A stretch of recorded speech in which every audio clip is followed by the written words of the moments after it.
கர்த்தருடைய பரிசுத்த நாமத்துக்கு மகிமை உண்டாவதாக. Glory be to the holy name of the Lord. எரேமியா தீர்க்கதரிசன புத்தகம் Book of Jeremiah, 52ஆம் அதிகாரம் chapter 52, 31, 32, 33 வசனங்கள் வாசிப்போம். verses 31, 32 and 33. யூதாவின் ராஜாவாகிய யோயாக்கீனுடைய சிறையிருப்பின் 37ஆம் வருஷம் 12ஆம் மாதம் 25ஆம் தேதியிலே ஏவில் மெரோதாக் என்னும் பாபிலோன் ராஜா தான் ராஜாவான வருஷத்திலே யூதாவின் ராஜாவாகிய யோயாக்கீனை சிறைச்சாலையிலிருந்து வெளிப்பட பண்ணி அவன் தலையை உயர்த்தி அவனோடே அன்பாய் பேசி அவனுடைய ஆசனத்தை தன்னோடே பாபிலோனில் இருந்த ராஜாக்களுடைய ஆசனங்களுக்கு மேலாக வைத்து அவனுடைய சிறையிருப்பு வஸ்திரங்களை மாற்றினான்.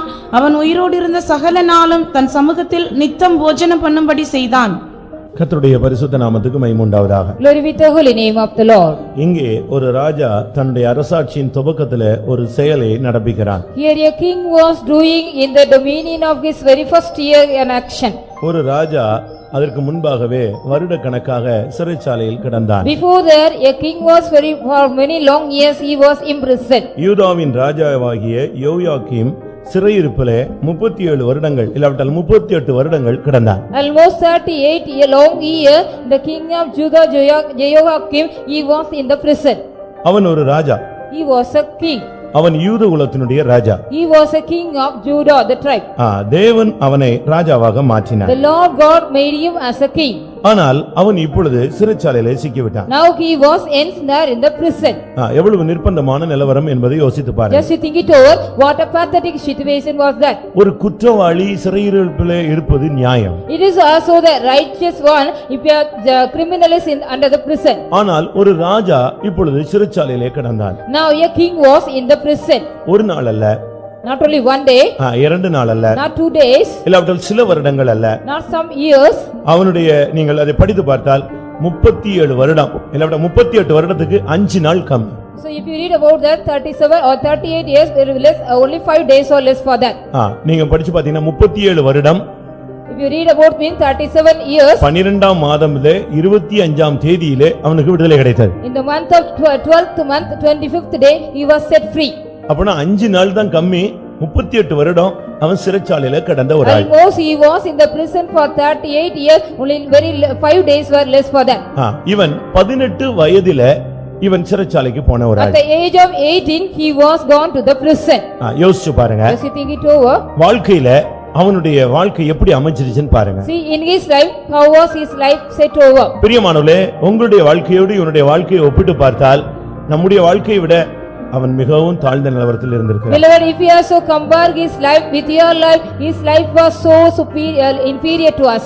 அவன் மிகவும் தாழ்ந்து போன ஒரு நிலவரத்தில் இருந்தான். He was in the degraded life of him. அவனுடைய வாழ்நாள் எப்படி அமைந்தது? How was his life was set for him? பிரியமானவர்களே, இன்றைக்கு நீங்கள் இந்த வசனத்தை கேட்கும் பொழுது உங்களை தேவன் எவ்வளவு மேன்மையாய் வைத்திருக்கிறார் என்பதை நீங்கள் சிந்தித்து பாருங்க. Beloved, when you hear this message, the Lord, you got to just think it over, how the Lord has set you great. வேதம் சொல்லுகிறது 18 வயதிலே அவன் ராஜாவானான். The scripture mentioned at the age of 18 he became a king. அவன் ஆளுகை செஞ்சது 100 நாள். Only for 100 days he was just he was ruling that.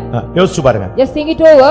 18 வயசுல ராஜாவாகிறான், 100 நாள் ஆட்சி செய்றான், 100வது நாள் பிடிபட்டு ஜெயிலுக்கு போறான், 56வது வயதுல அவனுக்கு விடுதலை கிடைக்கிறது. He became a king at the age of 18. He was just ruling for 100 days. On the day of 100 he was captured. He went into the prison and he was till the age of 56 he was in the prison. மனைவி, பிள்ளைகள், குடும்பம், கோத்திரம் ஒண்ணுமே கிடையாது.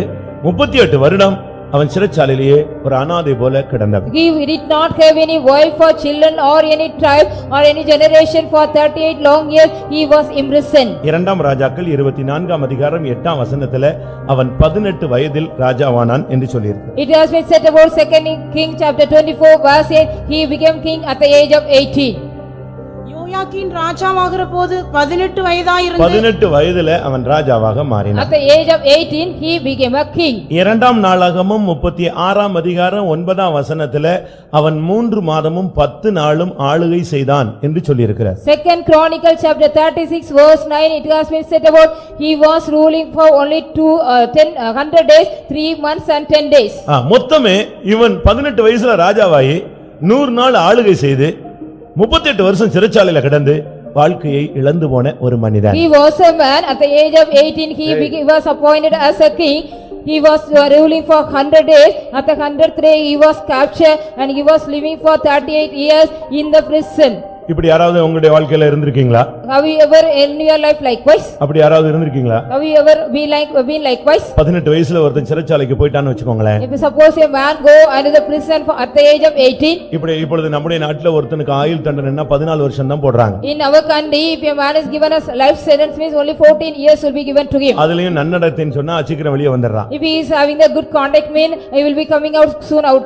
இரட்டை ஆயுள் இல்லாவிட்டால் மரண தண்டனை விதிக்கப்பட்டவர்கள் தான் ஆயுள் நாள்ல அதிகமாய் அங்கே The கிடக்கிறார்கள். double life sentence person will be till their lifetime they will be in the prison. ஆனால் இங்கே இந்த மனிதனுடைய வாழ்க்கை எப்படி இருந்தது? But see here the life of a man. 18 வருஷத்து வயதுல அவர் ராஜாவாய் கொஞ்ச நாள் அறியாமை உள்ள ஒரு காலம் என்று சொல்லலாம். So it was, we can say it was the period of innocency. At the age of 18 he became a king. Only very little days, 100 days he ruled. அவனுக்கு நல்லது கெட்டது என்னன்னே ஒண்ணுமே புரியாது. He did not even understand what was good and evil. அந்த 18 வயதுல அவனை ராஜாவாக்குனா அந்த 100 நாளைக்குள்ள அவன் ரெண்டு காரியங்கள் தவறு செய்றான். When he became a king, within that 100 days, he did only 2 mistakes. ரெண்டு காரியங்கள் தவறு செய்றான். He did a mistake in 2 things. அது அவனுடைய வாழ்வையே நாசப்படுத்தி விட்டார். Totally this destroyed the whole life of him. அருமையானவர்களே, வாலிப வயதிலே செய்த தவறுகள் தான் ஒரு மனிதனுடைய வருங்காலத்தையே நாசமாக்கி விடுகிறது. Beloved, whatever you do in the mistake during the period of your year, it also just go totally destroy your whole lifetime. அவனுடைய 56 வயது வரை அவன் அடிமையாக ஒரு சிறைச்சாலையிலே ஒரு அனாதை போல கைவிடப்பட்டவனாய் கிடந்ததுக்கு காரணம் ரெண்டு. Only there are 2 reasons. He became the slave or he was a prisoner in the prison for 56 till his 56 age. இரண்டாம் ராஜாக்கள்ல நான் பார்க்கும் பொழுது When we read in 2nd King 24ஆம் அதிகாரம் 9ஆம் வசனத்திலே chapter 24 verse 9. அவன் கர்த்தருடைய பார்வைக்கு பொல்லாப்பானதை செய்தான். He did evil in the sight of God. அது அவனுடைய பாரம்பரிய தொழில்.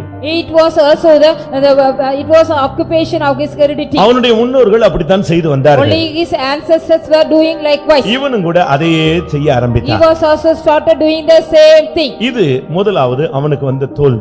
This was the first defeat he got him. இரண்டாம் ராஜாக்கள் 24ஆம் அதிகாரம் 12ஆம் வசனத்தை நாம் பார்க்கும் பொழுது When we read 2nd King chapter 24 verse 12. Babylon ராஜா வந்த பொழுது இவனாக புறப்பட்டு போய் அவனிடத்துல போய் விழுந்தான். When Babylon the king came, he himself departed and went and fall in him. அவன் கூப்பிடல, இவனே புறப்பட்டு தன்னுடைய பிரபுக்கள் எல்லாரையும் கூப்பிட்டு நம்ம போய் அவனை பார்த்துட்டு வருவோன்னு போனாங்க.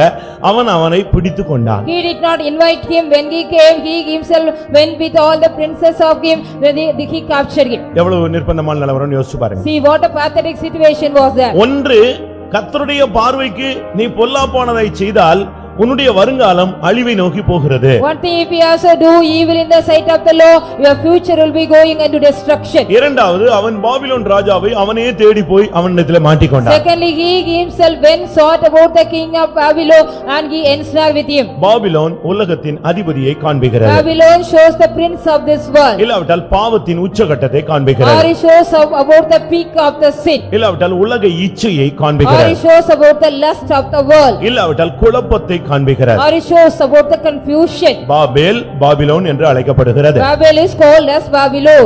பாபேல் என்று சொன்னால் குழப்பம் என்ற அர்த்தம். Babel means it is confusion. இந்த குழப்பத்தை அவனே தேடி அதிலே போய் விழுந்து விட்டான். He himself sought this confusion and fell in that. ஒன்று, அவன் அதை எதிர்த்து நின்றிருக்க வேண்டும். One thing, he should have resisted that. இல்லாவிட்டால் எப்படியாவது அதிலிருந்து அவன் தப்பி இருக்க வேண்டும். Secondly, he could have escaped from that in any way. ஆனால் வேதம் என்ன சொல்லுகிறது? But what does the scripture say? அவனும் அவனுடைய பிரபுக்களும் அவனுக்கு பாபிலோன் ராஜாவினிடத்தில் புறப்பட்டு போனார்கள். அவனை பிடித்துக் கொண்டான். Here in the scripture says he himself and his all the rulers and the princes they deported and went into the king of Babylon, they captured them. உலகத்தை நோக்கி நீ போனால் அது உன்னை பிடித்துக் கொள்ளும். If you go travel towards the world, it will catch you. உலக இச்சைகளை நீ தேடி போனால் அது உன்னை பிடித்துக் கொள்ளும். If you seek the lust of the world, it will catch you. நாகரிகமான உலகை தேடி போனால் அது உன்னை பிடித்துக் கொள்ளும். If you go seeking the civilized world, it will catch you. Once நீ நெட்டுக்குள்ள போய் பாரு, அது பிறகு நீ சாகுற வரைக்கும் நெட்டை விட்டு வெளியே வர மாட்டார். Once if you go enter into the net till your throughout your lifetime you will not come out. அது உன்னை பிடிச்சிரும். It will catch you. பாவத்தை நீ பிடிக்க போனீனா அது உன்னை பிடிச்சிரும் If இருக்கு. you want to catch hold of sin, it will catch you. அது பிறகு உன்னை விடாது. After that it will not leave you at all. உன் வாழ்க்கையை சீரழிச்சிட்டு தான் அது உன்னை விட்டு போகும். Only it will destroy your life, then only it will இவன் go. தான் அதை போய் அவங்களை தேடி போனான். Only he himself went and saw those people. அந்த பாபிலோன் ராஜா இவனை பிடித்து விட்டான். That king of Babylon caught him. அவன் இவனை மன்னிக்க கூட இல்ல. He did not even forgive him. அவனை வாய்ப்பு விடுதலைக்கு வாய்ப்பு கூட He கொடுக்கல. did not give you any chance to deliver him. இவனை அங்க கொண்டு போய் போட்டுட்டான். He was placed in the prison. ஆனால் இவன் சாதாரண ஆள் கிடையாது. But he was not an ordinary man. வாக்குத்தத்தம் பெற்ற ஒரு மனுஷன். He was a man, he received the promises. இவனை நாம் வேதத்திலே மற்றொரு இடத்திலே பார்க்கும் பொழுது When we read about him in another place in the scripture, எரேமியா தீர்க்கதரிசியின் புத்தகத்திலேயே even in the book of Jeremiah, இவனுடைய இன்னொரு பெயர் சொல்லப்பட்டிருக்கிறது. the name of another name of him is being said. இவனுடைய பெயர் கோனியா என்று இன்னொரு இடத்துல He அழைக்கப்படுகிறார். has been called as another with another name Konia. இவனுடைய வாழ்வு இவனுக்கு கொடுக்கப்பட்ட வாக்குத்தத்தம் என்ன? What was the promise given unto him in his lifetime? அருமையானவர்களே, நீங்களும் நானும் ரட்சிக்கப்படும் பொழுது, அபிஷேகம் பண்ணப்படும் பொழுது, இந்த மேன்மையான அனுபவங்களுக்கு வரும் பொழுது கர்த்தர் பலவிதமான வாக்குத்தத்தங்களை நமக்கு தருகிறார். Beloved, when you and I have been saved, when we were receiving the Holy Spirit, when we come into the great excellent experience, the Lord is giving promises to us. எரேமியா 22ஆம் அதிகாரத்தை நாம் பார்க்கும் பொழுது, When we look into Jeremiah chapter 22, 24ஆம் வசனத்திலே verse 24. யூதாவின் ராஜாவாகிய யோயாக்கீமின் குமாரன் கோனியா என் வலதுகையின் முத்திரை என் வலதுகையின் முத்திரை மோதிரம் என்று அவனுக்கு வாக்குத்தத்தத்தை கர்த்தர் The கொடுத்திருந்தார். Lord has granted unto him the promise, he is a signet of over my right hand. அவனுக்கு கொடுக்கப்பட்ட வாக்குத்தத்தத்தை பாருங்களேன். See the promise given unto him. என்னுடைய வலதுகையில் உள்ள ஒரு முத்திரை மோதிரம். He is a signet upon my right hand. அவனை ரட்சிக்கும் பொழுது, அபிஷேகம் பண்ணும் பொழுது, அவன் தேவனை நோக்கி அழும் பொழுது, அவனுடைய ஆவிக்குரிய ஜீவியம் நன்றாக இருக்கும் பொழுது, அபிஷேக ராஜாவாக மாற்றப்பட்ட பொழுது, இது என்னுடைய ஜனத்தினுடைய ராஜாவாக நான் இவனை மாற்றினேன், இவன் என் கையில் உள்ள முத்திரை மோதிரம் என்று, வலதுகையின் முத்திரை மோதிரம் என்று தேவன் சொன்னார். When he was also saved, when he got the Holy Spirit, when he was anointed as a king, when the Lord God called him, he is the signet in my right hand.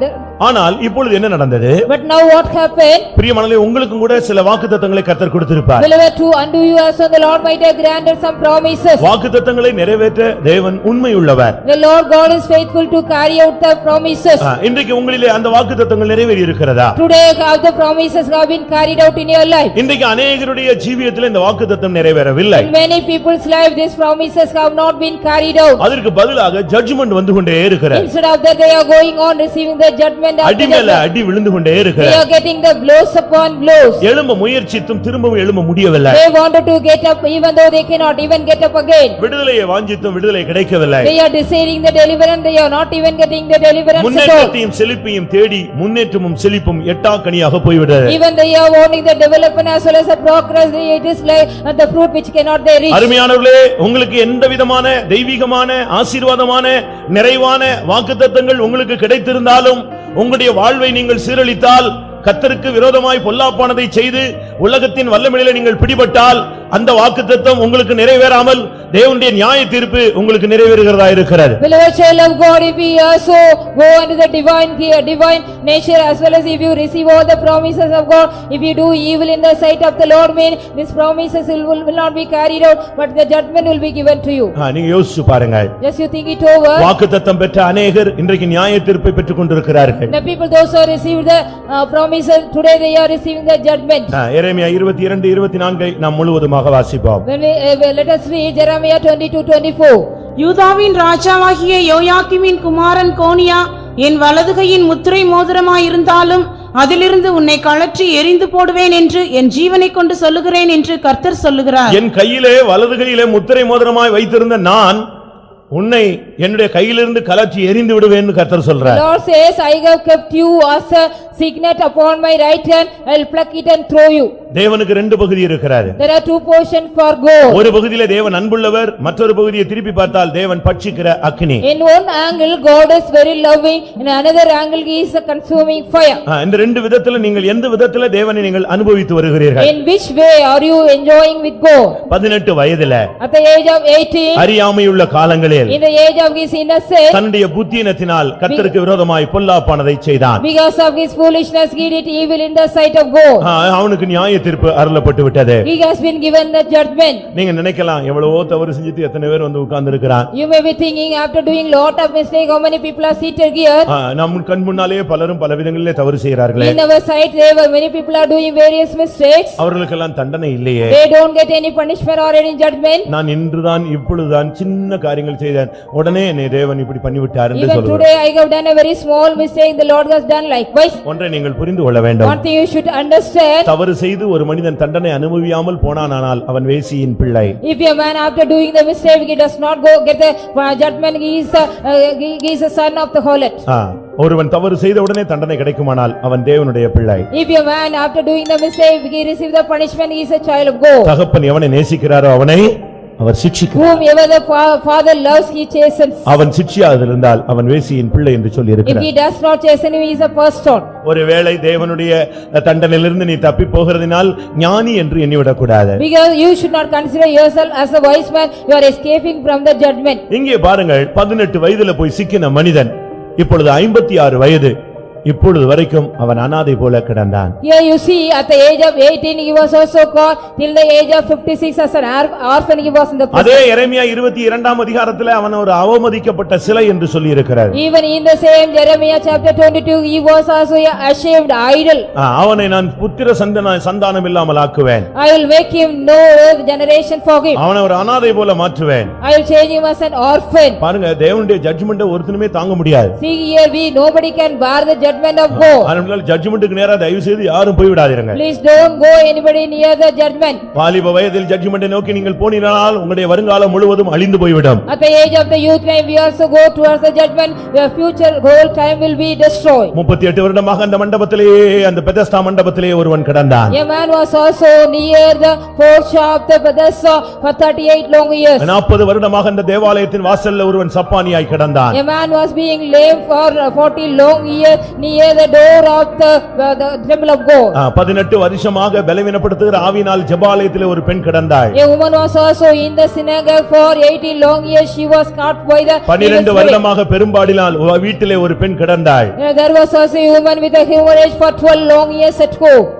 யோசிச்சு பாருங்கள். Just you think it over. 8 வருடமாக அந்த பரிசுத்தவான்கள் மத்தியிலே திமிர்வாதக்காரனாய் ஒருவன் கிடந்தான். There was also a man like a Pharisee man in the for 8 long years in the midst of the saints. வருடங்கள் போனது, விடுதலை இல்லை. Even the years were passed on, they did not get any deliverance. ஆனால் குறிக்கப்பட்ட காலம் வந்த பொழுதோ தேவன் இறங்கி வந்தார். But when the appointed time came, the Lord God came down. நான் படிச்சு பார்த்தபோது When I read that, 37 வருடம் was 37 years, 11ஆம் மாதம் 25ஆம் தேதி அந்த டைம்ல கரெக்டான நேரத்துல கர்த்தர் அந்த இடத்துல அவனுக்கு விடுதலையை the வாசித்தார். 12th month and the 25th day, the Lord God set him free.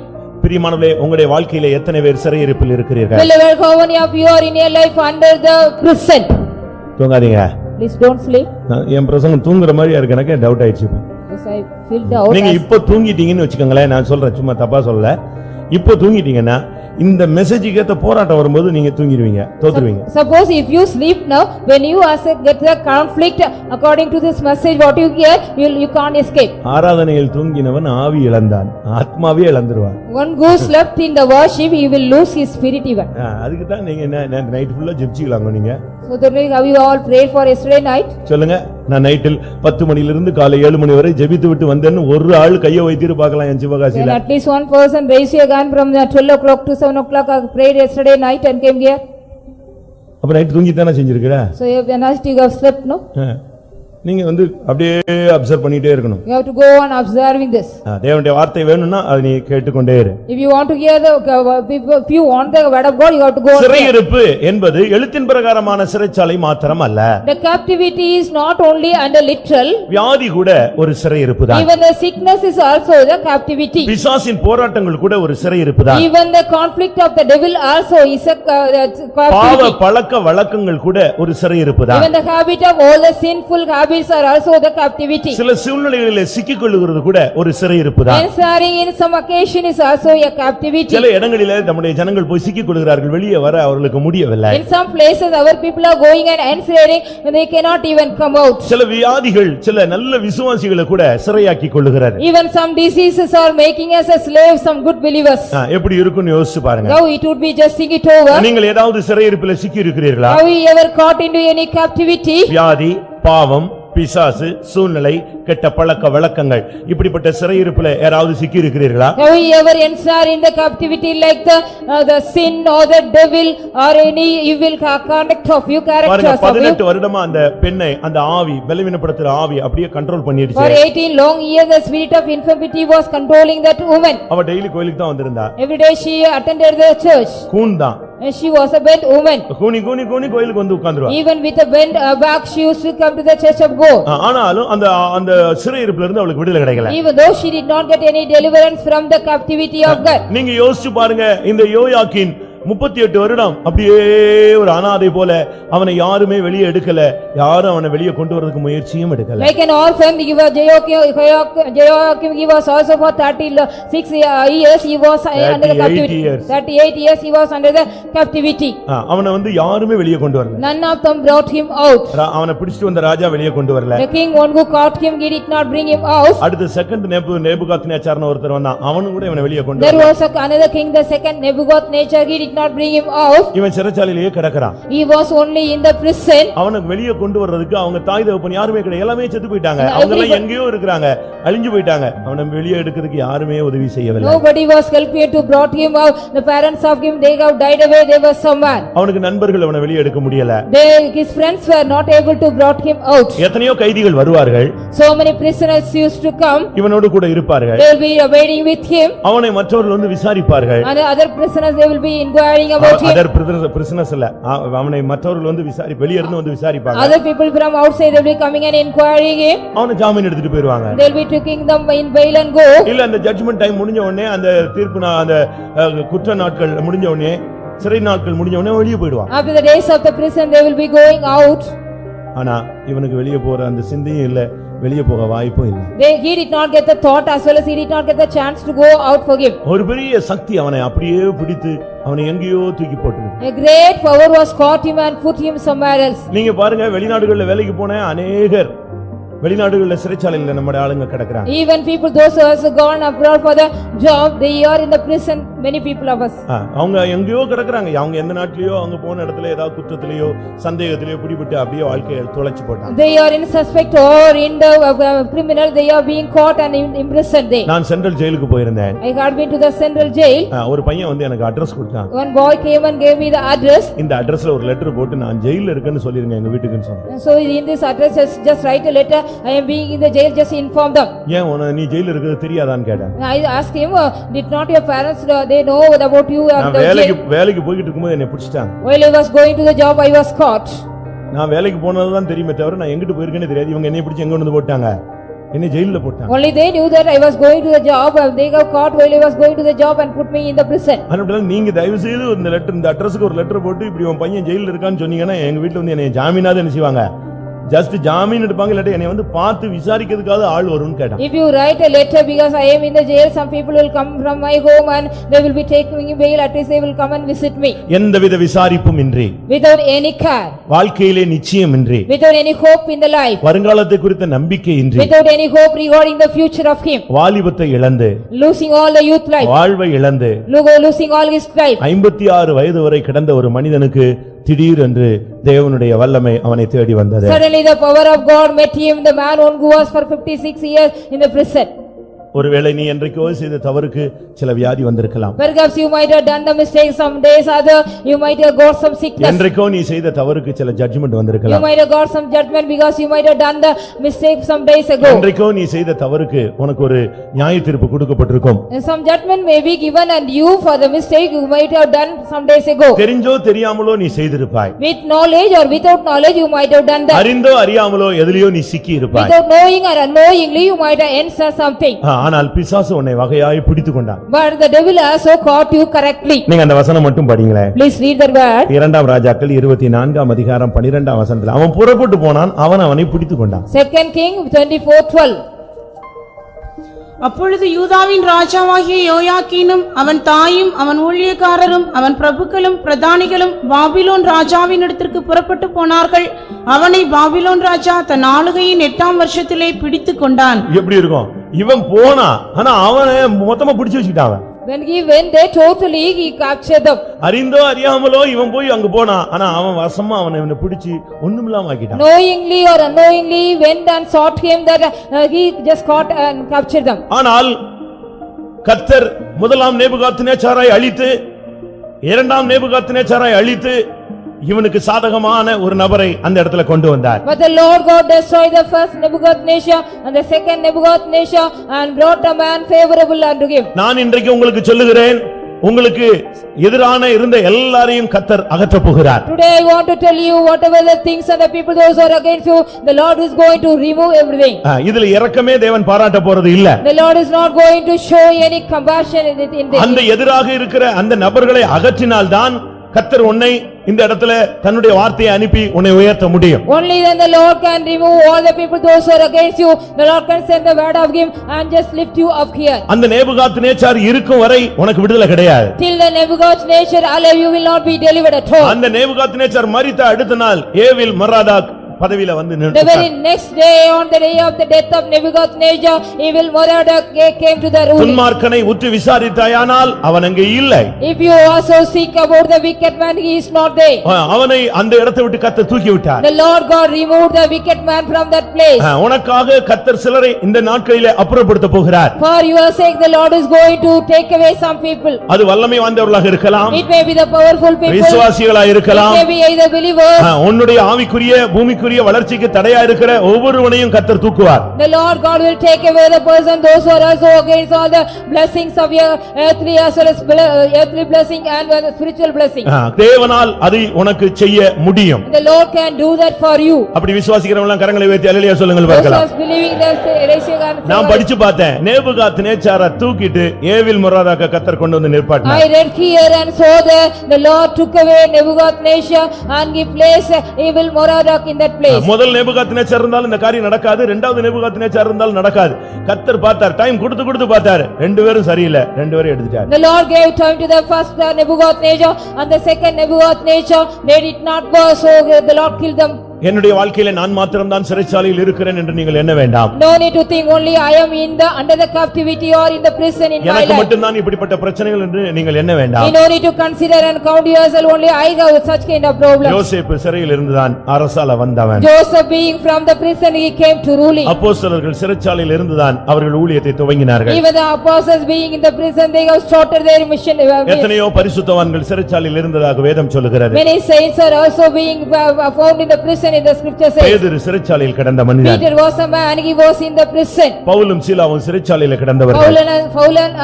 Paul and Silas were also imprisoned. அப்படினால நான் எனக்கு தான் இப்படிப்பட்ட ஒரு வாழ்க்கை என்று நீங்கள் எண்ணிவிட வேண்டாம். So you no need to consider only you are having such kind of life. ஆவிக்குரிய ஜீவிதத்திலே தரங்கட்டு போனவர்களும் சிறைச்சாலையில் இருக்கிறார்கள். ஆவிக்குரிய ஜீவிதத்திலே உயர்த்தப்பட்டவர்களும் சில நேரங்களிலே சிறைகளிலே சிக்குகிறார்கள். Even the spiritual people, those who are in the low states as well as in the lifted up state, they are in the captivity or அந்த prison. ஏவில் மொராதாக்கை கர்த்தர் தான் கொண்டு வந்தார். Only the Lord God brought evil Merodach here. அவனை கொண்டு வந்து தேவன் செஞ்சது நாட்டுல பெரிய சீர்திருத்தம் அல்ல.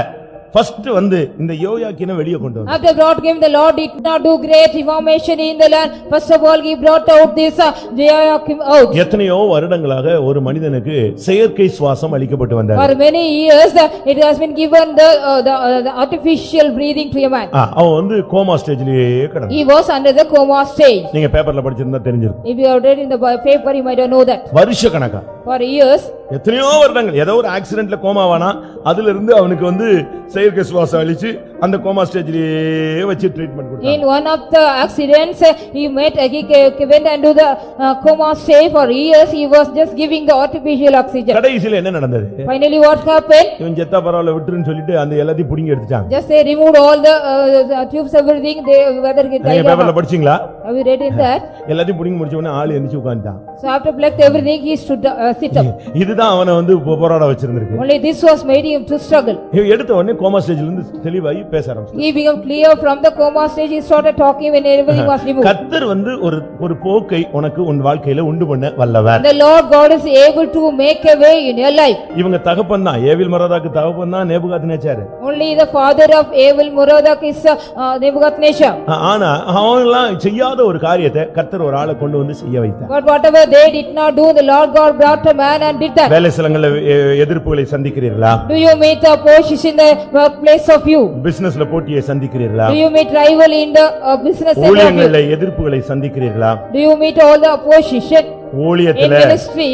குடும்பத்துல எதிர்ப்பை In சந்திக்கிறீர்களா? your family, so do you meet any opposition? எங்கெல்லாம் உங்களுக்கு சாதகம் இல்லாத சூழ்நிலைகள், In whatever, where are the places you are having unfavorable condition? இன்றைக்கு தேவனுடைய வார்த்தையை நீங்கள் பிடித்துக் கொள்ளுங்கள். Today you catch hold the word of God. உங்களுக்கு சாதகம் இல்லாத ஆளெல்லாம் கர்த்தர் எடுத்துருவார். The Lord God will take away the people they are unfavorable unto you. எழுதி வச்சுக்கோங்க, தேவனுடைய வார்த்தை உண்மையா இல்லையான்னு பாருங்க. So just note down, you write whether the word of God is true or not. ஒன்னு அவனை டிரான்ஸ்ஃபர் பண்ணுவாரு, Either he will transfer him இல்லாவிட்டா அவனை அந்த பூமியை விட்டு எடுத்து தூக்கிடுவாரு.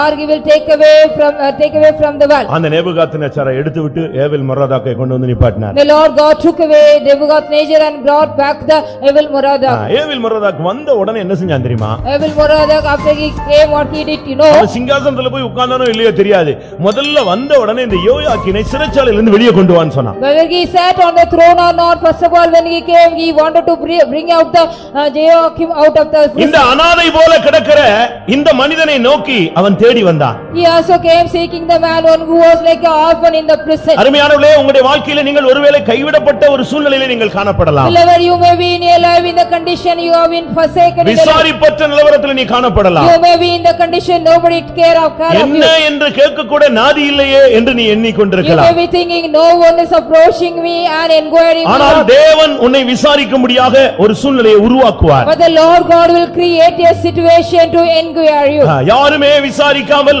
அனாதையாக தாய் தகப்பன் இல்லாமல் அந்நிய தேசத்திலே கிடந்த ஒரு மனிதனை நோக்கி தேவனுடைய கட்டளை வந்தது, சிறைச்சாலையிலிருந்து அவனை வெளியே கொண்டு வா. The commandment of God came on a man without anybody, like an orphan, without any care of the parents. He was in the prison. The word of God came and he bring him out of the prison. இதே போலதான் யோசேப்பும் கிடந்தான். Likewise only Joseph was in prison. ஒரு அநியாயமான குற்றச்சாட்டு, An unrighteous guilty upon him. யோயாக்கீனாவது தவறு செஞ்சு அவன் குற்றவாளியா இருந்தான். Joachim, after doing the mistake, he was in prison. யோசேப்பு எந்த தவறு செய்யாமல் குற்றவாளியாய் மாற்றப்பட்டான். Joseph did not do any mistake. He changed into a criminal. அவனையும் கர்த்தர் வெளியே கொண்டு வந்தார். இங்கே யோயாக்கீனையும் கர்த்தர் வெளியே கொண்டு The வந்தார். Lord God brought Joachim as well as Joseph brought him. முதலாவது அவனை சிறைச்சாலையிலிருந்து வெளிப்பட பண்ணினான். First of all, the Lord brought him out from the prison. இது உன்னுடைய வியாதியின் பிடியிலிருந்து கர்த்தர் உன்னை வெளியே கொண்டு வருவதை It காண்பிக்கிறது. shows about the Lord will bring you out from the sickness of you. இருக்கிற நிர்பந்தமான அனாதை சூழ்நிலையிலிருந்து கர்த்தர் உன்னை வெளியே கொண்டு வருவது. It shows about the wretched condition where you are from the condition of the orphan. He will bring you out. கைவிடப்பட்ட நிலவரத்திலிருந்து கர்த்தர் உன்னை வெளியே கொண்டு The வருவது. Lord shall bring you out of condition from being forsaken. வெளிவர முடியாத பாவ பிடிய பழக்க வழக்கங்களிலிருந்து தேவனால் உன்னை வெளியே கொண்டு வருவது. Only the Lord God himself bring you out from the state and the sin which you cannot even மரண come out. பிடியிலிருந்து உன்னை வெளியே கொண்டு The வருவது. Lord shall bring you out from the catch of the death. செய்வினை வல்லமைகள் மந்திரவாக்கால் கட்டுகளிலிருந்து கர்த்தர் உன்னை வெளியே கொண்டு The வருவது. Lord shall also bring you out from the witchcraft as well as the magic powers. அந்த ஏவில் மொராதாக் வந்து 7 காரியங்கள் இவனுக்கு செய்தான். The evil Merodach came and did 7 things. தேவனால் நியாயம் தீர்க்கப்பட்ட மனிதனுக்கு தேவனால் இரக்கமும் கிடைத்தது. Even the man who was punished by the Lord God, he got the mercy from the Lord God. தேவனுடைய வார்த்தையை நீங்கள் விசுவாசியுங்கள். Just you believe the word of God. இவ்வளவுதான் முடிந்து போயிருச்சு, 56 வயசு ஆயிருச்சு, இனிமே நான் என்னத்தை சாதிக்க போறேன்னு நீ சொல்லலாம். You can be saying 50 years I am being old, I can't go to achieve anything, it is over everything. நான் பலவீனப்பட்டு போய்விட்டேன், I am become so weak, என் குடும்பம் என்னை விட்டு போய்விட்டது, my family has gone out from me, நான் ஒரு அனாதை, I am an orphan, எனக்கு உதவி செய்ய ஆள் இல்ல, none is there to help me. நான் இந்த பூமியில இருந்து என்ன என்ன பயன்? What is the use of being living on this earth? நான் இந்த பூலோகத்துல என்னத்தை சாதிக்க What போகிறேன்? I am going to offer me in this earth? இப்படியெல்லாம் நீங்கள் எண்ணிக்கொண்டிருக்கலாம். Likewise you may be considering and counting. பிரியமானவர்களே, அப்படி அல்ல. கர்த்தர் உங்களுடைய வாழ்வையும் செழிக்க வைக்க முடியும். Beloved, it is not so. The Lord can also make flourish your life. ஈசா என்கிற அந்த மரம் வெட்டப்பட்டு விட்டது. The tree called Jesse was cut out. அந்த ஈசா என்னும் அடிமரத்திலிருந்து ஒரு கிளையை செழிக்க வைத்தவர்தான் நம்முடைய தேவன். Our God is a God. He is also sprout out the branch from the root of the tree Jesse. அந்த சிறைச்சாலையிலிருந்து கர்த்தர் அவனை வெளியே கொண்டு வந்தார். From that very same prison the Lord brought him out. எந்த வல்லமை உன்னை பிடித்து வைத்திருக்கிறதோ அதிலிருந்து கர்த்தர் உன்னை வெளியே கொண்டு வருவார். Whatever the power which caught you, the Lord want to bring you out from there. இரண்டாவது, அவன் தலையை உயர்த்தினான். Secondly, he lifted up his head. அவன் சூரிய வெளிச்சத்தையே பார்க்காம கிடந்த ஒரு He மனுஷன். was a man, he did not even see the sunlight. அவனுக்கு தலையை உயர்த்தணும்னு சிந்தையே கிடையாது. He did not give any mind to just lift up his head. அவன் தலையை எப்படி உயர்த்த முடியும்? How could he lift up his head? அவன் மனுஷனால் ஜட்ஜ்மென்ட் பெற்றவன் மாத்திரமல்ல, தேவனாலும் ஜட்ஜ்மென்ட் பெற்றவன். Not only he was a man received the judgment from the man, he was got the judgment from even God. நீங்க ஒன்றை புரிந்து கொள்ளுங்க. One thing you should understand. மனிதனால் நீங்கள் நியாயந்தீர்க்கப்பட்டால் பரவாயில்லை. If you are being judged by the man, it is all right. தேவனால் நீ நியாயந்தீர்க்கப்பட்டால் உன் கதி முடிந்து போனது. Your life will be finished or you will be finished if you are being judged by the Lord. ஆனாலும் கூட இரக்கமுள்ள தேவன் கடைசி நாட்களில் அவனை வெளியே கொண்டு வர சித்தமானார். Even though the God, merciful God want to bring him at the last life of him to out. அவனுடைய தலையை, குற்றவாளியின் தலையை உயர்த்தினார். The Lord God lifted up the head of the criminal. அந்த பானபாத்திரக்காரனுடைய தலையை உயர்த்தின தெய்வம். And the Lord God lifted the head of the cupbearer. தானியேலுடைய தலையை உயர்த்தின தேவன். The Lord God lifted the head of Daniel. யோசேப்பின் தலையை உயர்த்தின தேவன். The Lord God lifted the head of Joseph. Shadrach Meshach ஆபேத்நேகோவுடைய தலையை உயர்த்தின The Lord தேவன். God lifted the heads of Shadrach, Meshach and Abednego. இன்றைக்கும் தம்முடைய ஜனத்தின் தலையை உயர்த்துகிறவராய் இருக்கிறார். Even today he is also as God to lift up the heads of his people. அந்த எரேமியாவில் நாம் பார்க்கும் பொழுது When we read about the Jeremiah, 52ஆம் அதிகாரம் 32ஆம் வசனத்திலே Jeremiah chapter 52 verse 32, அவனோடு அன்பாய் பேசினான்.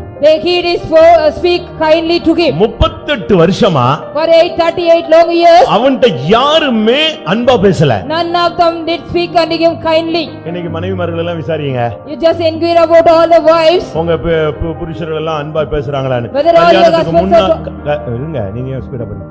கல்யாணத்துக்கு முன்னால ரொம்ப அன்பா பேசினாருன்னு சொல்லுவாங்க. If you inquire about the wife, whether your husbands are speaking kindly unto you before the marriage, they did speak kindly unto us. புருஷனை கேளுங்க, Just inquire all the husbands. கல்யாணத்துக்கு முன்னால என்னை விடாம நச்சரிச்சான்னு சொல்லுவான். They'll be saying before the marriage she was kindly talking unto me.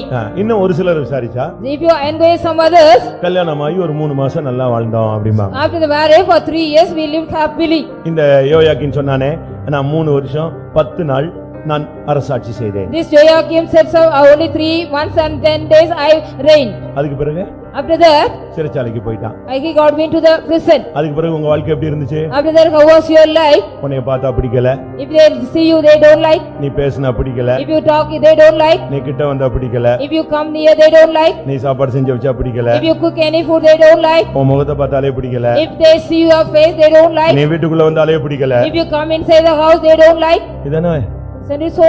இதுதான் நடந்துச்சு. Only this was happened. ஒரு பையன்ட்ட கேட்டேன், நீ ஏன்பா இப்படி எல்லாம் தப்பு பண்ணனா? என்னை யாருமே நேசிக்கவே இல்லை. So I enquired a boy, what did you do all the mistake? None loved me. உன்னை யாருமே நேசிக்கலன்னா நீ ரோட்ல போறவனை நேசிக்க ஆரம்பிச்சிருவியா? So if you don't, nobody love you means will you love the person who the passerby? ஒரு பெண்ணை கேட்டேன், என்னப்பா ஏமா நீ இப்படி தாறுமாறா போயிட்டேன்னு. என்னைய வீட்டுல அப்படி கடிச்சு கடிச்சு கொதர்னாங்க. அந்த பையன் கடிக்கல, இனிமே கடிப்பான். So why did you go like this? Do mistake when I enquired a girl, she said so none of them just talk me kindly, they were also biting and குடும்பங்கள் சீரழியறதுக்கு காரணம் அன்பான பேச்சு இல்ல. Because you don't know to speak kindly, the families are being destroyed. நான் சொல்றது உங்களுக்கு கொஞ்சம் டிஃபரண்டா இருக்கும், ஆனா பச்சையான உண்மை அதுதான். It may be somewhat different than you, but it is a truth what I say. அவனோட அன்பா பேசுறதுக்கு 38 வருஷமா ஒருத்தர் இல்ல. அவன் அப்படி ஒரு அனாதை போல அன்புன்னா என்னங்கிறதுக்கு ஏங்கி கொண்டிருந்த ஒரு ஆள். He was a man, he was longing for the love. None of them did speak kindly and he for 38 long years. இன்னைக்கு பிள்ளைகளை பேரண்ட்ஸ் பிள்ளைங்க கெட்டு போயிடக்கூடாதுன்ட்டு இவங்க போலீஸ் மாதிரி இருப்பாங்க. So the parents will be like acting like the police because the children should not be corrupted away. ஆனா இந்த பிள்ளைங்க என்ன நினைச்சுக்குது இவங்க original போலீஸ்னு நினைச்சிருது. But the children what they are thinking they are original police. நீ திருடனா இருந்தா நீ ஒரிஜினல் போலீஸை பார்த்து பயப்பட தான் If வேண்டியிருக்கு. you are a thief only you have to just get afraid by seeing the original police. அதனால இவங்க எங்க குடும்பத்தை கெடுத்து பேரை கெடுத்துருவானோன்னு இவங்க ஒரிஜினல் போலீஸாவே மாறிட்டாங்க. யூனிஃபார்ம் மட்டும் தான் போடல. So only the parents they are not even wearing only the uniform. They because the children will be corrupted their family's name. So they become original police acting இந்த like. பிள்ளைகளுக்கு அன்புன்னு சொன்னா நம்ம மேல அப்படியே சிரிச்சு பேசுறது பின்னால வரைக்கும் வந்து பஸ் ஏத்தி விடுறது இதுதான் அன்புன்னு நினைக்குதுங்க. The children what they are thinking only love me. They are just laughing and talking with them and till the bus stand they are coming and just. அது ஏமாத்துற வஞ்சிக்கிற அன்பு. That is a deceiving love. அன்புல கடிந்து கொள்ளுதல் உண்டு. There is also rebuke in the love. அன்புல சிட்சை உண்டு. There is punishment in the love. நான் சிரிச்சு பிரசங்கம் பண்ணேன்னா நீ ஒருத்தனும் பரலோகம் போக மாட்ட. If I also laugh and preach mean none of you will go into heaven.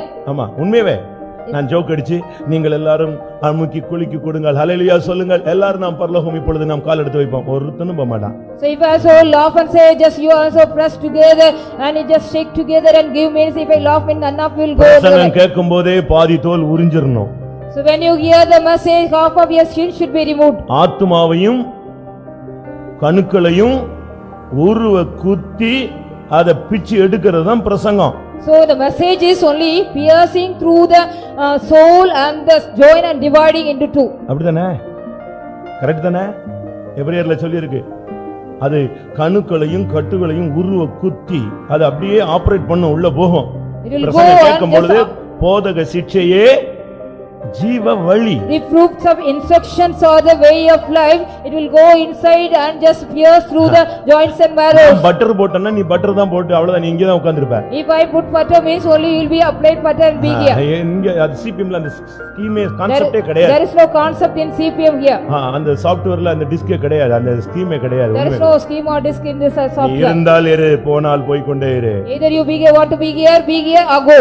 இப்படி தான் நாங்க பேசி பழகி இருக்கோம். Only we have the practice of speaking likewise.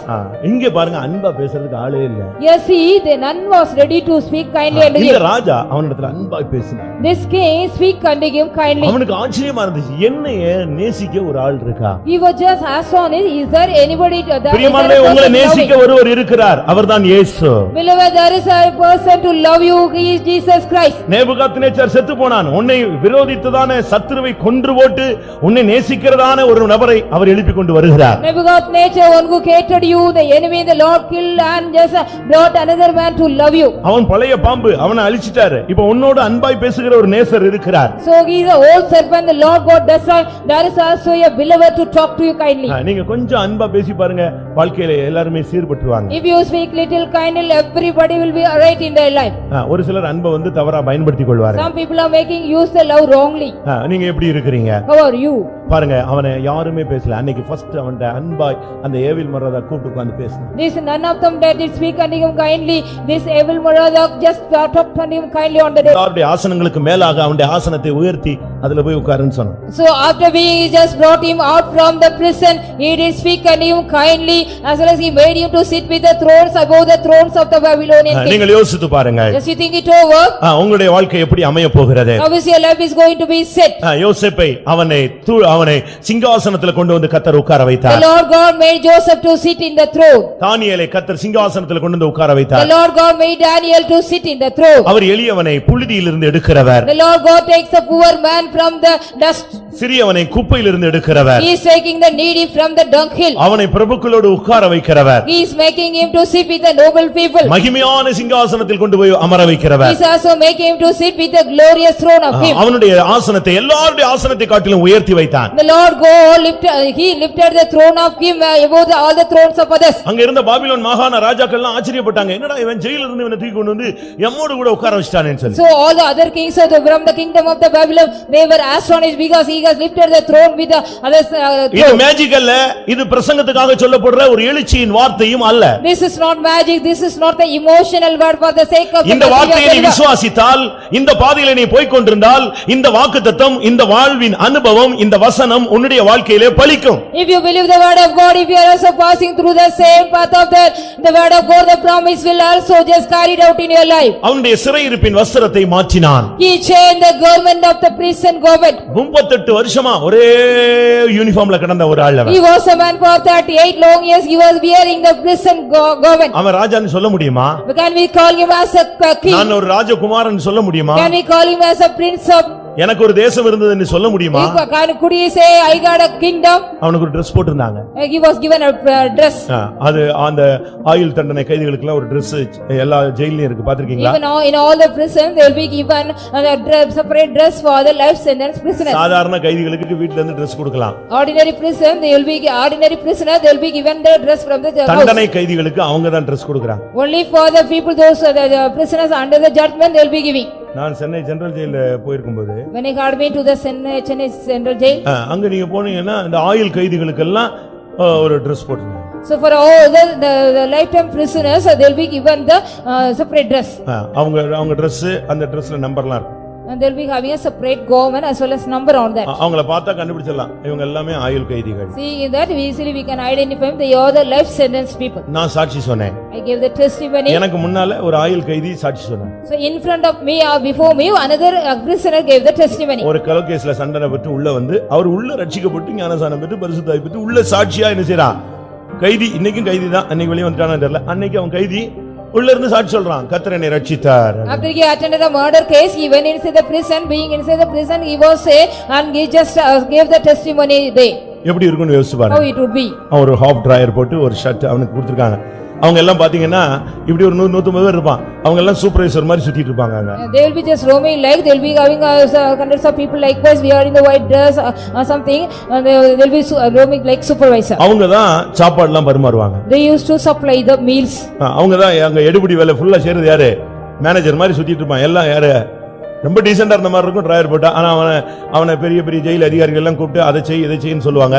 இவங்க தான் இவங்கள பார்த்தானா இந்த லோக்கல் கைதி எல்லாம் நினைச்சுவான், பயப்படுவான். So it's seeing them, the local prisoners will be getting afraid because all the officers they will be giving all the works to them, they will be assigning all the works. இவனை அழைத்து அவனுடைய சிறையிருப்பின் வஸ்திரத்தையே இந்த ஏவில் மொராதாக் மாத்திட்டான். So calling him, he will moreover change the garment of the prison garment to him. எப்படி இருக்கும் பாருங்க. Just you think it over. இந்த ஹாஸ்பிடலுக்கு போனாலே uniform மாத்திடுறானே. Even if they go to the hospital, they are changing the uniform.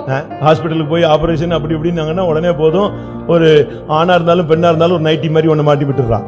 So if you go to the hospital, if you want to go for the operation whether male or female, like a nightie they are giving you. அப்படிதானே?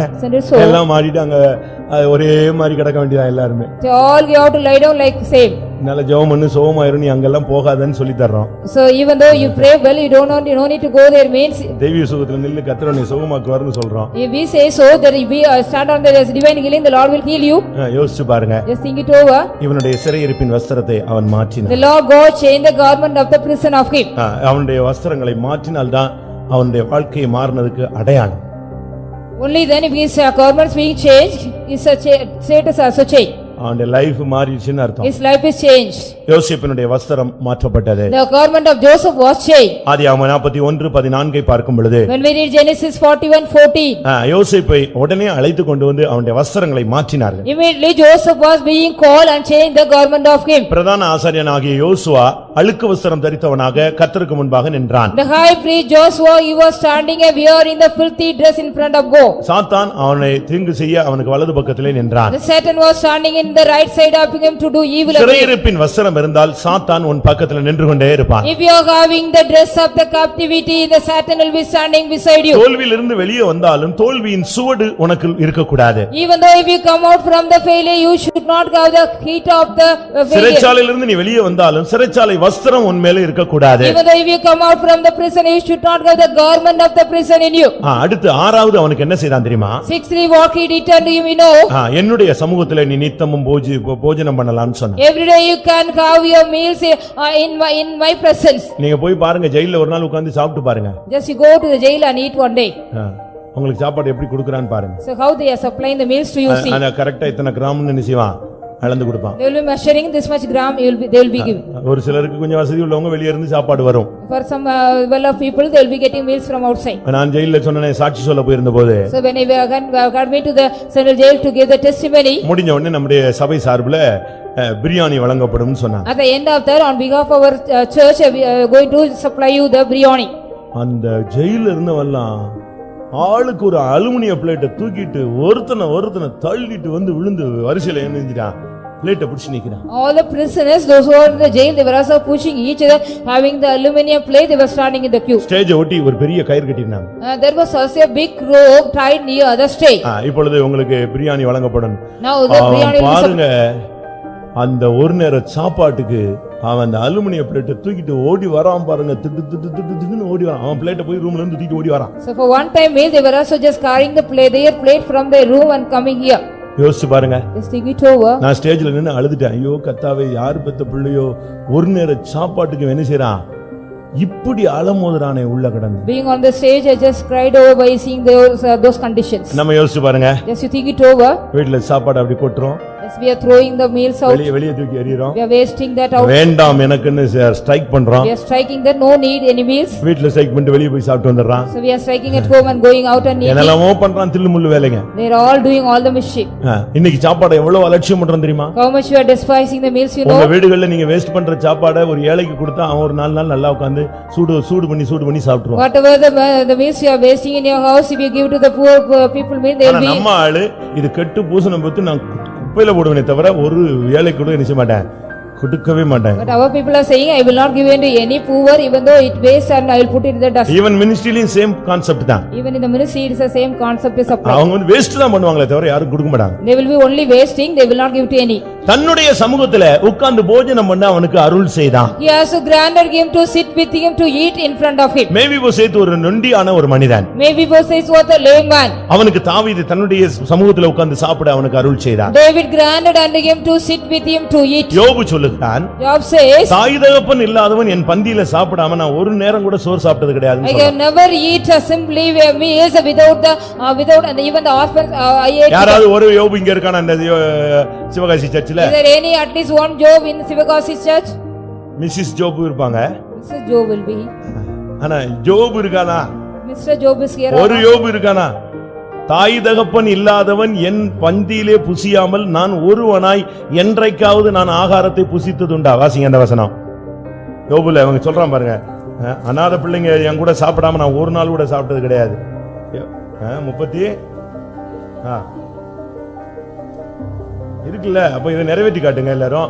வாசிங்க 31:17.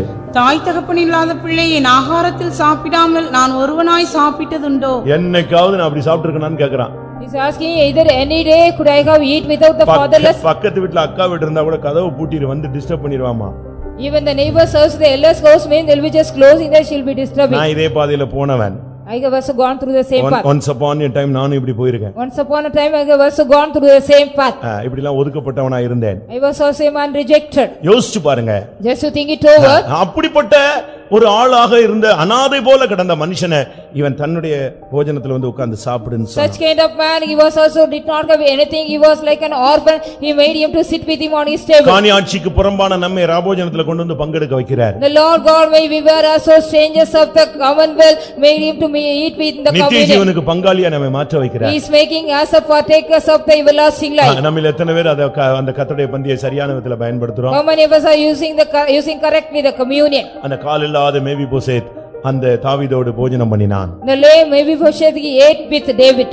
கடைசியாக Finally, அந்த எரேமியா 52:34 நாம் பார்க்கும் பொழுது, when we read Jeremiah 52:34, அவன் உயிரோடு இருந்த நாளெல்லாம் அவனுடைய மரண நாள் பரியந்தமும் அவனுடைய செலவுக்காக பாபிலோன் ராஜாவினால் கட்டளையான அனுதின திட்டத்தின்படி அனுதினமும் அவனுக்கு கொடுக்கப்பட்டு வந்தது. இப்பொழுது கடைசி அவனுக்கு கொடுக்கப்பட்டது என்னன்னா, மரண பரியந்தம் அவனுடைய தேவைகளை அந்த ராஜா சந்தித்தான். the king also met all the expenses of him till the death of him. இன்னைக்கு अनेகருக்கு ஒரு question. Today many of them they are having a question. நம்முடைய முடிவு எப்படி இருக்கும்? How shall my end? கடைசி வரைக்கும் நம்முடைய குடும்பத்தார் நம்மளை கவனிப்பாங்களா? Till the last end, whether my family members take care of me or not. இப்பமே நம்முடைய பிள்ளை நம்மளை கவனிக்க மாட்டேங்கறானே, இனிமே கடைசி காலத்துல நம்மளை இவங்க செய்வாங்களா? Even now my son is not taking care of me, till my last year will he take care of me. இப்பமே நம்முடைய நிலவரம் கைவிடப்பட்ட நிலவரம் போல இருக்கு. கடைசி வரை நம்ம வண்டி ஓடுமா? So even now my state is like being forsaken till the last life shall I life. யோபு எல்லாத்தையும் இழந்துட்டான உடனே அவங்க மனைவி சொன்னாங்க, நீ ஏன் உயிரோட இருக்க, செத்துக்கோன்னு சொன்னாங்க. When Job lost everything, his wife said, so why do you live, why can't you die? எப்படி இருக்கும்னு யோசிச்சு How பாருங்க. it would be, just think it over. ஆவிக்குரிய ஜீவியத்துல இன்னைக்கு கடைசி வரை நம்முடைய ஓட்டம் எப்படி இருக்குங்கிற ஒரு கேள்வி எல்லாருக்குள்ளயும் இருக்கு. All are having a question, how shall be our spiritual life in the spirit, in our till the end. ஆனால் உன்னை அழைத்த தேவன் உன்னை கடைசி வரை நடத்த வல்லவர். But the Lord God on who call you is able to lead you till your last life. சங்கீதத்துல சொல்லி இருக்கிறது இந்த தேவன் மரணபரியந்தம் தான் நம்மை நடத்துவார். In Psalms it has been said about this, Lord God will guide us till our death. 48ஆம் சங்கீதம் 14ஆம் வசனத்துல இந்த தேவன் சதா காலங்களிலும் உண்மையுள்ளவர், இவர் மரணபரியந்தம் நம்மை நடத்த வல்லமையுள்ளவராய் இருக்கிறார். This God is faithful forever and ever, he is our guide till our death. உன்னை அழைத்த தேவன் கடைசி வரை உன்னை நடத்தவும், உன்னை பாதுகாக்கவும், உன்னை பராமரிக்கவும், உன்னை நிலைநிறுத்தவும், உன்னை மகிமையான சிங்காசனத்தில் கொண்டு போய் சேர்க்கவும் அவர் வல்லவர். The Lord God one who call you is also able to lead you and guide you till the last days of your என்னை life. மரணபரியந்தம் அவர் நடத்துவார் என்று விசுவாசிக்கிறவர்கள் கண்களை மூடி முழங்கால் படியிடுவார். Those who believe that he is able to lead or guide me till the death, close your eyes and kneel down. அந்த குறிக்கப்பட்ட நாளில் யோயாக்கீமுக்கு விடுதலை அளித்த தேவன் இன்றைக்கு உன்னுடைய வாழ்க்கையிலே ஒரு மாற்றத்தை சந்திக்கும்படியாக அவர் கடந்து வந்திருக்கிறார். On the particular day the Lord God set free Joachim, is also come here to set you free in a day. எத்தனை பேர் விசுவாசிக்கிறீர்கள்? How many of you believing that? தேவன் சொன்னால் அதை செய்யக்கூடிய தேவன். If the Lord God said he is able to do so. தேவனுடைய வார்த்தையை விசுவாசிக்கிற எல்லாரும் கண்களை மூடுங்கள். Those who believe the word of God, let us all close our eyes. தேவனுடைய வார்த்தையை விசுவாசிக்கிறவர்கள் கண்களை மூடி முழங்கால் படியிடுங்கள். Those who believe in the word of God, close your eyes and kneel down. என்றோ செய்த தவறு அவனுடைய வாழ்வை சீரழித்து விட்டது. The mistake which has been done long back, it has destroyed his life. உங்களில் அப்படிப்பட்ட நிலவரத்தில் எத்தனை பேர் காணப்படுகிறீர்கள்? How many of you are being in the same state of him? அறியாமையுள்ள காலங்களில் நான் செய்த தவறுகள், The mistake which I have also done in the innocent of my days. புத்தி இல்லாத நாட்களில் நான் நடந்து கொண்ட விதங்கள், The mistakes which I also walked with the days, I don't have any என்னுடைய knowledge. வருங்காலத்தை சூன்யமாக்கி விட்டது. It has made my future into nothing. என்னுடைய வாழ்க்கையை சீரழித்து விட்டது. It has destroyed my life. என்னுடைய சரீரத்தை கெடுத்து விட்டது. It has corrupted my body. இன்றைக்கு நான் பிசாசினால் தாக்கப்பட்டிருக்கிறேன். Today I am being attacked by the devil. இன்னைக்கு வியாதியினால் நான் தாக்கப்பட்டிருக்கிறேன். Today I am being attacked by the disease. இன்றைக்கு பொல்லாத வல்லமையினால் நான் தாக்கப்பட்டிருக்கிறேன். Today I am being attacked by the evil powers. இன்றைக்கு நான் கைவிடப்பட்ட ஒரு அனாதை போல Today காணப்படுகிறேன். I am like an orphan being forsaken. எத்தனை பேர் இப்படிப்பட்ட அறிக்கையில் இருக்கிறீர்கள்? Today how many of you are being just found under this statement? எனக்கு மீட்பு இல்லை, I don't have any redemption. எனக்கு இருக்க இரக்கம் இல்லை, I don't have any mercy. எனக்கு யாரும் தயவு பாராட்டுவார் இல்லை, None is ready to show favor to me. என்னை தூக்கிவிட ஆள் கிடையாது, There is no person to lift me up. எனக்கு கை கொடுக்க ஆள் இல்லை. There is no person to give me hand to help. இப்படிப்பட்ட நிர்பந்தமான நிலவரத்தில் இருக்கிறவர்களே, உங்களுக்கு தான் இந்த வார்த்தை அனுப்பப்படுகிறது. People those who are under the wretched condition, this word is sent unto you. எனக்கு ஆச்சரியமாக இருந்தது. I was astonished. ஜட்ஜ்மெண்ட் வாங்கிட்டு ஒண்ணுமில்ல ஃபைனல் இவ்வளவுதான் சொல்லி போன ஒரு மனிதனை கர்த்தர் 56 வயசுல வெளியே கொண்டு வந்துட்டார். After getting the judgment, only his life was this much, he is considered, and when the Lord God brought him out at the age of 50. தேவனே கைவிட்டார் என்று உன்னுடைய உள்மனது சொல்லுகிறது. அப்படி அல்ல. அந்த சூழ்நிலையிலும் நான் உனக்காய் கிரியை செய்வேன், நான் உனக்காய் இருக்கிறேன் என்று சொல்லுகிறவர், இருக்கிறவராகவே இருக்கிறவர் கடந்து வந்திருக்கிறார். Even the inner soul of you tells you, even the Lord God forsaken you, but the Lord God says, I am alive and I am forever, I will come for you.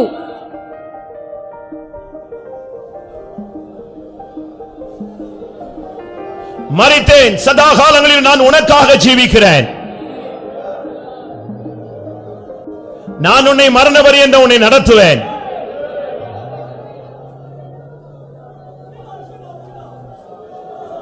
நீ அனாதை அல்ல. என்னுடைய அனாதி தீர்மானத்தில் உள்ளவன், என்னுடைய அனாதி தீர்மானத்தில் உள்ளவள். இமை பொழுது நான் உன்னை கைவிட்டேன், ஆனால் ஒருக்க இரக்கங்களினால் மறுபடியும் உன்னை நான் சேர்த்துக் கொள்வேன்.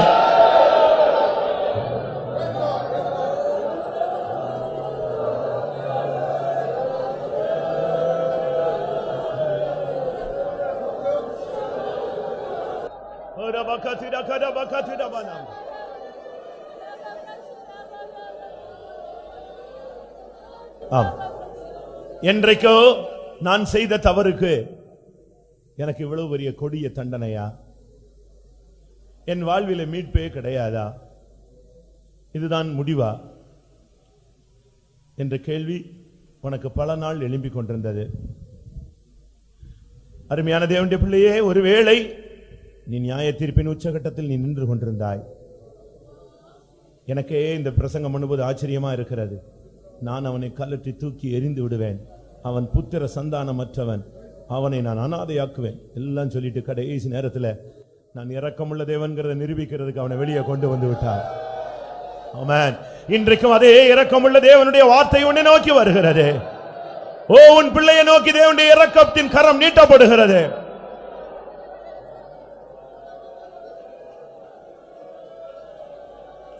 அந்த ஏவில் மொராதாக் மூலமாக கிரியை செய்த தேவன் இன்றைக்கு உனக்கு சகாயமான ஆட்களை கர்த்தர் உன் வாழ்வில் எழுப்புவார். அல்லேலூயா. எத்தனை பேர் விசுவாசிக்கிறீர்கள்? உன் குடும்பத்தில் உனக்கு சகாயமான நபரை எழுப்புவார். ஊழியத்திலே உனக்கு சகாயமான ஆட்களை எழுப்புவார். அல்லேலூயா. தொழிலில் உனக்கு சகாயமான ஆட்களை எழுப்புவார். உன் பிசினஸ்ல உனக்கு சகாயமான வழிகளை கர்த்தர் திறப்பார். அல்லேலூயா. தேவனால் அது கூடும். ஆமென். உனக்கு எதிராக இருக்கிற வல்லமையை முடிவுக்கு கொண்டு வருகிறார். ஓ, உனக்கு சாதகமான வழிகளை கர்த்தர் திறக்க போகிறார். ஓ ரபகதி ரபகதி ரகடபகதி ரபனாதிரா. ஆமென். உன்னோடு யாரும் அன்பாய் பேசவில்லையே என்று நீ பின்வாங்கி போக வேண்டாம். என்னை விசாரிக்க ஆள் இல்லையே என்று நீ எண்ண வேண்டாம். உன்னோடு அன்பாய் பேசுகிற ஒரு அன்புள்ள தேவன் இருக்கிறார். அவர் முடிவு பரியந்தம், உலகத்தின் முடிவு பரியந்தம் ஓ, அவர் உன்மேல் அன்பாகவே இருக்கிறார். தேவன் அன்பாகவே இருக்கிறார். கடைசி பரியந்தமும் கூட இருப்பேன் என்றார். கடைசி பரியந்தமும் கூட இருப்பேன் என்றார். அதை நம்புவேன், இடைவிடாமலே பதை கமல் நிற்பேன், பதை கமல் நிற்பேன். கடைசி பரியந்தமும் கூட இருப்பேன் என்றார். கடைசி பரியந்தமும் கூட இருப்பேன் என்றார். அதை நம்புவேன், இடைவிடாமலே பதை கமல் நிற்பேன், பதை கமல் நிற்பேன். கடைசி பரியந்தமும் கூட இருப்பேன் என்றார். கடைசி பரியந்தமும் கூட இருப்பேன் என்றார். கடைசி பரியந்தம் கூட இருப்பேன் என்றார். கடைசி பரியந்தம் கூட இருப்பேன் என்றார். ஹல்லேலூயா. ஹரபலகதரபாய். ஆமென். உன் சூழ்நிலையை மாற்ற அவரால் முடியும். உன் தலையை உயர்த்த அவரால் முடியும். எல்லா ஆசனங்களுக்கும் மேலாக உன்னுடைய ஆசனத்தை உயர்த்த அவருக்கு முடியும். உன் சிறைச்சாலை வஸ்திரத்தை மாற்ற அவருக்கு முடியும். ஹல்லேலூயா. ஹல்லேலூயா. உன்னை போஷிக்க அவருக்கு வல்லமை உண்டு. உன்னை மரண பரியந்தம் அவர் நடத்துவார். பயப்படாதே. உன் முடிவு மகிமையாய் மாறும். ஹல்லேலூயா. ஹல்லேலூயா. ஹல்லேலூயா. ஹல்லேலூயா. திடபலகதிடகடபகதிடபலகதிடபா.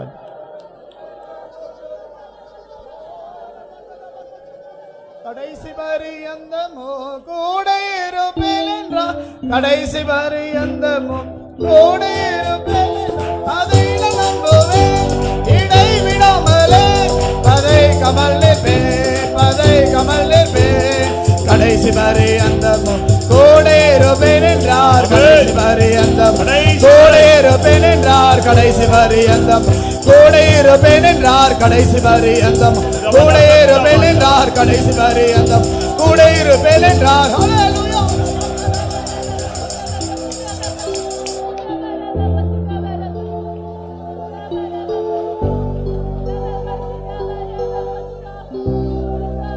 ஆம்.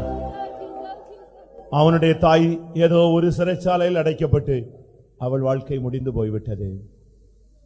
ஆனால் கர்த்தர் இவனை வெளியே கொண்டு வந்தார். உன்னோடு கூட சேர்ந்த எத்தனையோ பேர் வாழ்க்கை முடிந்து விட்டது. ஆனால் கர்த்தர் உன் தலையை உயர்த்துவார். ஆமாம். எத்தனை பேர் தேவனுடைய வார்த்தையை விசுவாசிக்கிறீர்கள்?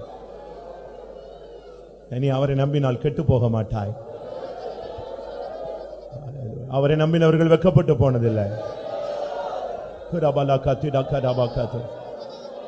உன் தலையை உயர்த்தக்கூடிய நாட்கள் நெருங்கி விட்டது.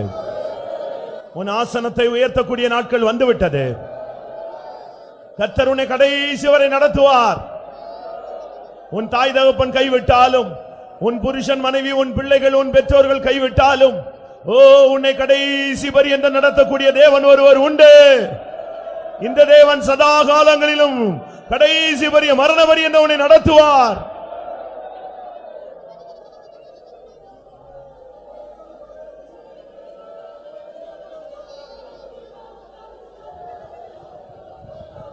நான் விசுவாசிப்போரின் அறிந்தறிவேன் என்னை படைத்திட்டு அவர் கரத்தில் நான் விசுவாசிப்போரின் அறிந்தறிவேன் என்னை படைத்திட்டேன் அவர் கரத்தில் முடிவு வரை என்னை நடத்திடுவார் ஊற்று வளர்ச்சி பாரே முடிவு வரை என்னை நடத்திடுவார் ஊற்று வளர்ச்சி பாரே நான் விசுவாசிப்போரின் அறிந்தறிவேன் என்னை படைத்திட்டேன் முடிவு வரை அவர் உன்னை நடத்துவார். நான் விசுவாசிப்பவனை முடிவு வரை நடத்துவார். படைத்திட்டேன் அவர் கரத்தில் முடிவு வரை என்னை நடத்திடுவோம் ஊற்று வளர்ச்சி பாரே முடிவு வரை என்னை நடத்திடுவோம் ஊற்று வளர்ச்சி பாரே முடிவு வரை என்னை நடத்திடுவோம் ஊற்று வளர்ச்சி பாரே முடிவு வரை என்னை நடத்திடுவோம் ஊற்று வளர்ச்சி பாரே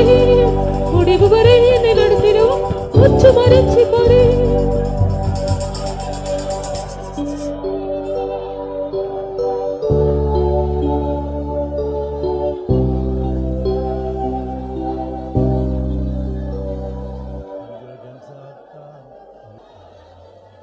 ஆமென். சூழ்நிலைகளை மாற்றக்கூடிய தேவன், நம்பிக்கையற்ற நிலவரத்திலே துளிர்க்க வைக்கக்கூடிய தேவன், இருள் நிறைந்த இடங்களிலே வெளிச்சத்தை பிரகாசிக்க செய்கிற தேவன், அவர் நம்முடைய மத்தியிலே வெளிப்பட்ட தயவுக்காய் ஸ்தோத்திரம் பண்ணுவோம். ஸ்தோத்திரம் ஸ்தோத்திரம் ஸ்தோத்திரம் ஸ்தோத்திரம் ஸ்தோத்திரம் ஸ்தோத்திரம். Praise the Lord, praise the Lord, praise the Lord, praise the Lord, praise the Lord, praise the Lord, praise the Lord, praise the Lord. நியாயத்தீர்ப்பின் முடிவை நோக்கி போய்க்கொண்டிருந்த மனிதனை தேவன் தன்னுடைய இரக்கத்தினால் சகாயத்தை அனுப்பி வெளியே கொண்டு வந்தார். அதற்காக ஸ்தோத்திரம் பண்ணுவோம். இன்றைக்கும் அந்த தேவன் ஜீவிக்கிறார். அதற்காக ஸ்தோத்திரம் பண்ணுவோம். இந்த காலை வேளையிலே யோயாக்கீனை போல இருந்தவர்களை கர்த்தர் மீட்கும்படியாக தம்முடைய வசனத்தை அனுப்பி கொண்டிருந்தபடினாலே ஸ்தோத்திரம் பண்ணுவோம். சிறையிருப்பை மாற்ற அவர் வல்லமை உள்ளவர். அதற்காக ஸ்தோத்திரம் பண்ணுவோம். ஸ்தோத்திரம் ஸ்தோத்திரம் ஸ்தோத்திரம். இந்த தேவன் மரண பரியந்தம் நம்ம நடத்த வல்லவர். அவருடைய கரத்திலே ஒப்பு கொடுத்து ஸ்தோத்திரம் பண்ணுவோம். தன்னிடத்தில் ஒப்பு கொடுத்தவர்களை கடைசி நாள் வரை காத்து தன்னை சந்திக்க வைக்க போகிறார். அதற்காக ஸ்தோத்திரம் பண்ணுவோம். அந்த நாளுக்கென்று எல்லாரையும் தகுதிப்படுத்த முடியாது. ஸ்தோத்திரம் பண்ணுவோம். பிதா குமாரன் பரிசுத்த ஆவியானவருக்காக ஸ்தோத்திரம் பண்ணுவோம். எல்லா துதிகன மகிமையும் அவருக்கே செலுத்தி ஸ்தோத்திரம் பண்ணுவோம்.